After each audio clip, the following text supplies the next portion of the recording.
నమస్తే 99 టీవీ రణక్షేత్రానికి స్వాగతం. ఏలూరు పార్లమెంట్ సెగ్మెంట్లో ఉన్న చాలా కీలకమైన నియోజకవర్గం దెందులూరు నియోజకవర్గం. దెందులూరు నియోజకవర్గంలో పెదవేగి, పెదపాడు, దెందులూరు, ఏలూరు మండలానికి సంబంధించి కొంత పార్ట్ కూడా ఈ అసెంబ్లీ సెగ్మెంట్లో ఇంక్లూడ్ అయి ఉంది. ఓటర్ల విషయానికి వస్తే 1,08,525 పురుషులు, 1,14,308 మంది స్త్రీలు ఉన్నారు. మొత్తంగా 2,22,880 మంది ఓటర్లు దెందులూరు నియోజకవర్గంలో ఉన్నారు. రాజకీయ సామాజిక చరిత్రను ఒకసారి పరిశీలిద్దాం. క్రిస్టియన్ మినహా కమ్మ కులస్తులు మాత్రమే గెలిచిన సీట్ ఇది. కమ్మ కులస్తుల ప్రాబల్యం అక్కడ ఎక్కువగా ఉంటుంది. గతంలో కూడా ఇద్దరు కమ్మ కులస్తులు పోటీ పడ్డారు. ఇప్పుడు కూడా ఇద్దరు కమ్మ కులస్తులు అక్కడ పోటీలో ఉన్నారు.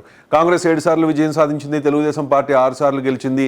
గారపాటి సాంబశివరావు 4 సార్లు, మాగుంట కుటుంబం 3 సార్లు ఇక్కడ గెలిచింది. చింతమనేని ప్రభాకర్ ఇక్కడ 2 సార్లు గెలిచారు. చింతమనేని ప్రభాకర్ అంటే అందరికీ తెలుసు, వివాదాలకు మారిపోయారు. ఎప్పుడు కూడా వివాదాలు చుట్టూ ఆయన చుట్టూ వివాదాలు అంటూ ఉంటాయి. అటువంటి పరిస్థితుల్లో 2019లో ఆయన ఓటమి పాలయ్యారు త్రిముఖ పోరులో. ఇక సామాజిక ముఖ చిత్రాన్ని పరిశీలిస్తే ఇక్కడ ఎస్సీలు 24%, కాపులు, తూర్పు కాపులు కలిపి 20%, కమ్మ 15%, సెట్టిబల్జ 10%, యాదవ 7%, ఇతర కులాలు 24%. ఇక 2014 ఎన్నికల్లో చింతమనేని ప్రభాకర్ ఇక్కడ కారుమూరి నాగేశ్వరరావు ప్రస్తుత మంత్రి, ఆయనతో పోటీపడి గెలిచారు. చింతమనేని ప్రభాకర్ 92,204 ఓట్లు తెచ్చుకున్నారు. కారుమూరి నాగేశ్వరరావు 74,463 ఓట్లకి పరిమితమయ్యారు. 17,700 ఓట్ల మెజారిటీతో చింతమనేని ప్రభాకర్ 2014లో గెలిచారు. ఇక 2019లో ఏ రకంగా ఉందో చూద్దాం. కొటారు అబ్బయ్య చౌదరి, ఆయన రాజకీయాలకి అప్పుడు కొత్త, ఇప్పుడు కూడా ఆయన పోటీ చేస్తూ ఉన్నారు. 95,000 ఓట్లు ఆయన తెచ్చుకున్నారు. చింతమనేని ప్రభాకర్ 78,683 ఓట్లకే పరిమితమయ్యారు. మొత్తంగా 16,000 ఓట్ల పైచిలుకు మెజారిటీతో కొటారు అబ్బాయి చౌదరి చింతమనేని ప్రభాకర్ మీద గెలిచారు. మరి ఇప్పుడు పోటీ కూడా వాళ్ళిద్దరి మధ్య ఉండబోతోంది. చింతమనేని ప్రభాకర్, కొటారు అబ్బయ్య చౌదరి, వీళ్ళిద్దరూ కమ్మ సామాజిక వర్గానికి చెందిన నాయకులు, దగ్గర బంధువులు. అండ్ ఈ అభ్యర్థుల విజయ అవకాశాలు ఏ రకంగా ఉన్నాయి, ఎవరు గెలవబోతూ ఉన్నారు, ఎవరికి అనుకూలంగా ఉంది, ఏ సమీకరణాలు ఇక్కడ పనిచేస్తాయి, ఇవన్నిటి గురించి కూడా మనం మాట్లాడుకుందాం. కొటారు అబ్బాయి చౌదరి లండన్లో సాఫ్ట్వేర్ సంస్థ ఒకటి ఉంది, దానికి యజమాని. తండ్రి కొటారు రామచంద్రరావు రాజకీయ వారసత్వంగా ఈ కొటారు అబ్బాయి చౌదరి రాజకీయాల్లోకి వచ్చారు. బాగా ల్యాండ్ లార్డ్, ఆర్థికంగా కూడా బలమైన ఫ్యామిలీ, కొటారు ఫ్యామిలీ. ఇక 2019లో వైసీపీ నుంచి పోటీ చేశారు. చింతమనేని ప్రభాకర్ మీద గెలిచిన పరిస్థితి. సౌమ్యునిగా పేరు, వివాదాలకు కాస్త దూరంగా ఉంటారు. ఇక చింతమనేని ప్రభాకర్ గురించి తక్కువేం కాదు చెప్పడానికి. అప్పట్లో వనజాక్షి ఇష్యూ మనకు తెలుసు. మహిళా ఎంఆర్ఓను కొట్టారనే ఆరోపణలు ఉన్నాయి.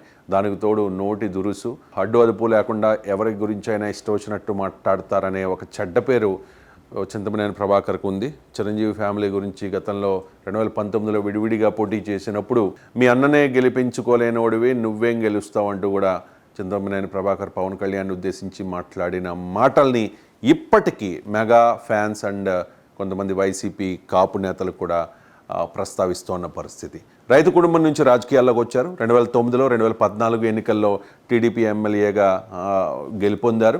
వివాదాస్పద నాయకుడిగా రాష్ట్ర స్థాయిలో గుర్తింపు ఉంది. టీడీపీ కొంత ఆలస్యం చేసినా చివరికి టికెట్ కేటాయించింది. అసలు దెందులూరు టికెట్ చింతమనేని ప్రభాకర్కి ఇచ్చే ఉద్దేశం మొదట్లో అధిష్టానానికి లేదు, కానీ ఫైనల్గా ఆయన టికెట్ను దక్కించుకున్నారు. చింతమనేని మీద 2014లో కారుమూరి ఓడిపోవడంతో 2019లో అబ్బయ్య చౌదరిని దింపి విజయం సాధించింది వైఎస్ఆర్ కాంగ్రెస్ పార్టీ. ఇప్పుడు మళ్ళీ అదే అబ్బయ్య చౌదరి ద్వారా గెలుపు కోసం కృషి చేస్తోంది. వివాదాలు వీడకపోవడం చింతమనేనికి మైనస్గా చెప్పుకోవాలి. వైఎస్ఆర్ కాంగ్రెస్ పార్టీ మీద వ్యతిరేకత మీద ఆధారపడాలని కూటమి పార్టీల నిర్ణయం. తెలుగుదేశం పార్టీ, జనసేన, బీజేపీ అలయన్స్గా ఉన్నాయి కాబట్టి జనసేన క్యాడర్ దెందులూరులో వాస్తవంగా సపోర్ట్ చేయాలి పొత్తు ధర్మం ప్రకారం, మిత్రధర్మం ప్రకారం. కానీ అటువంటి పరిస్థితి ఉంటుందా లేదా అనేది సస్పెన్స్గా మారింది. కారణం, గతంలో చింతమనేని ప్రభాకర్ 2019లో పవన్ కళ్యాణ్ మీద చేసిన ఆరోపణలు. అప్పుడు పవన్ కళ్యాణ్ ఒక పర్యటనలో ఉండగా, కైకలూరు పర్యటనలో, అక్కడ స్టే చేసిన పవన్ కళ్యాణ్ ప్రాంతంలో చింతమనేని అనుచరులు హడావుడి చేశారనేది అప్పట్లో పెద్ద సంచలనంగా మారింది. ఇప్పటికీ కూడా మెగా ఫ్యాన్స్ చింతమనేని ప్రభాకర్ని విమర్శిస్తూనే ఉంటారు. సో జనసేన పార్టీ ఎంతవరకు క్షేత్రస్థాయిలో అక్కడ దెందులూరులో చింతమనేని ప్రభాకర్కి పని చేస్తుంది అనేది కూడా ఇక్కడ కీలకమైన అంశం. సో కొటారు అబ్బాయి చౌదరి మీద మొదటి నుంచి కూడా దెందులూరు నియోజకవర్గంలో మంచి ఇంప్రెషన్ ఉంది. చదువుకున్న వ్యక్తి, సౌమ్యుడు, వివాదాలకు దూరంగా ఉంటాడు అని చెప్పేసి అక్కడ కాస్త ఎడ్జ్ మాత్రం కొఠారి అబ్బాయి చౌదరికే చూపిస్తోంది. ఒకవైపు కూటమిగా ఏర్పడినా కూడా 3 పార్టీలు అక్కడ క్షేత్రస్థాయిలో కలిసి పనిచేస్తున్నాయా అంటే అటువంటి పరిస్థితి లేదని చెప్పాలి. దెందులూరులో వైఎస్ఆర్ కాంగ్రెస్ పార్టీకే కాస్త ఎడ్జ్ కనిపిస్తుంది. అసలైన ఫలితం రావాలంటే జూన్ 4 వరకు వెయిట్ చేయాల్సిందే.